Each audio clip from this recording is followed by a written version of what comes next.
Hey guys, welcome to another Heavy House tutorial on Cycles 4D. In this video we're going to be going over how to use the gradient node and then how to use that to help drive a mix shader. Let's get started. Here's where we left the scene off, and today we are going to be adding in kind of the orange emissive area in the middle, like the power is kind of surging from there. Let's open up our object material. And you can see I kind of broke the node editor out a little bit. I knew I'm going to need more real estate to kind of show you guys what's going on here. So we have the image texture, it's mixing with the emission, and then down here we have the displacement.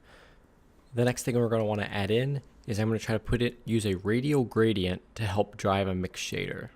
So go up to your search bar, type in gradient texture, and bring that in. If you solo that, you can very roughly see, we're going to go to a top camera view. It's applying that to the entire length of the plane. So going from black to white, and you can remap that as you want with a color ramp or whatnot. So we need to have some more control over this. So we're going to add in a mapping node. This node gets huge, so I would recommend closing it down, linking it up. Everything should go white. You need to give it something for it to map from. So you're going to go to input and grab the texture coordinate node. We're going to go over and change our gradient type to quadratic sphere. I think it might also be able to be spherical, but quadratic sphere is what I used in the last one, so I'm going to stick with that. Here we're going to drive an input into the mapping, which will then affect how the gradient is mapped to the plane. You can see that I'm trying out a couple here and they don't appear to be updating. Sometimes Cycles does this, and you just actually need to hit pause on the real-time preview and hit play again in between each time you cycle certain things. So you can see in the object one, that's starting to kind of show some stuff. UV is from that bottom left corner.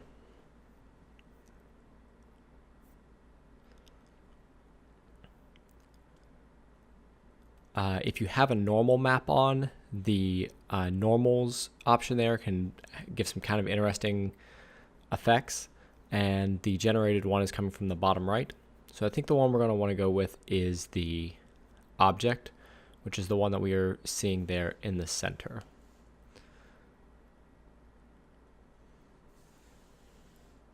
We're going to go over to the search bar and we're going to add in a color ramp. That's going to help us have a little bit more control over the gradient, just how tightly the black and white mixes.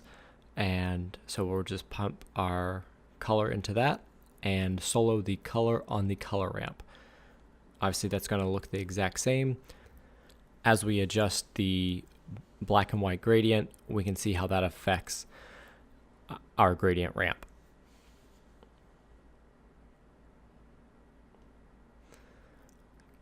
Okay, so what we want to do is under the mapping node, we're going to go to the scale and we're just going to bump that up in size a bit. So the nice thing about this is it should all scale directly from the middle. Refresh the viewport again, because sometimes it doesn't do it automatically. Hopefully that gets addressed in a future update.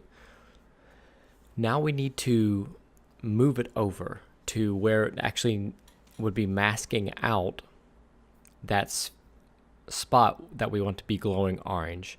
So I'm just adjusting the position by a little bit each time.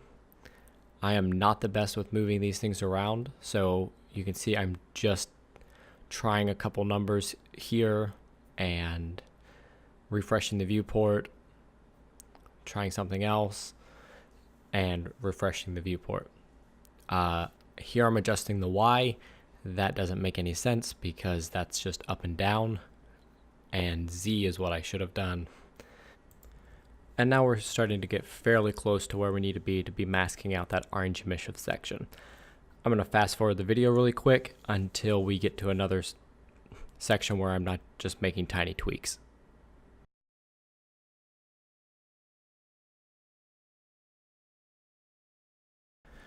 Okay, so now I've moved the camera back to where our original shot was at, and I'm just organizing the node editor so that we can make room to add the next mix shader.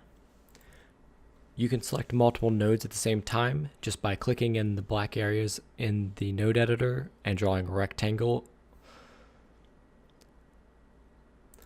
We're going to copy the emission shader. Just click on it and drag with either Command or Control if you're on a Mac or a PC. And I'm now just continuing to organize things around.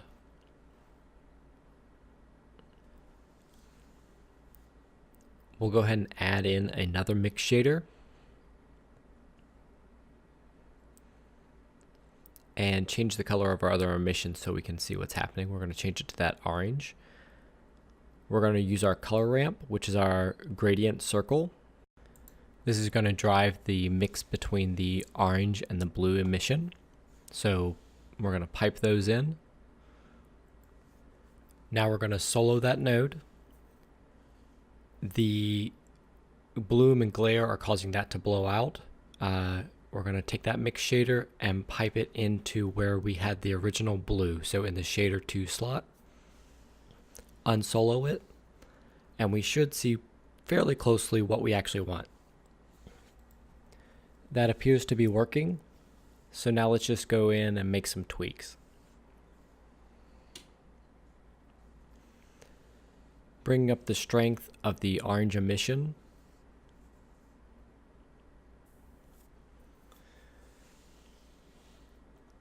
I'm just going to input 6 here, go over to the node editor.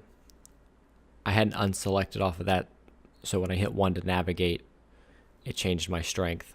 Change it back to 6. In the color ramp, you can tighten up the black and pull in the center of that emission area. Okay, so this wraps up this tutorial. Hope you guys learned something. Remember to just keep playing around with these different nodes, combining them in different ways, and hopefully make cool stuff. In the next one, we're going to add on some finishing touches, and that'll wrap up this series. Let me know if you have any comments or questions below, or if you have any requests for future tutorials. Until next time, later.